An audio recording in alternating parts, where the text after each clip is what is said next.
Welcome. If you want to set up Face Unlock in your ASUS ZenFone Max M2, for the first you have to go for the settings, scroll down, enter for the security and location, scroll down one more time and go for the face recognition. Right now input your currently logged method,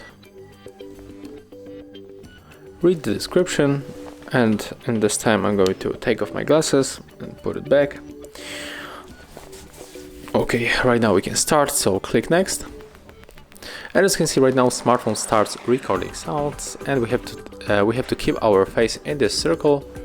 And there's the complete notifications. So right now we can also adjust the notifications on the lock screen. So I'm going to pick up don't show notifications at all on the lock screen. Click done, and here we have to click turn on to enable unlock device with our face. So lock device, unlock. And as you can see, it's working.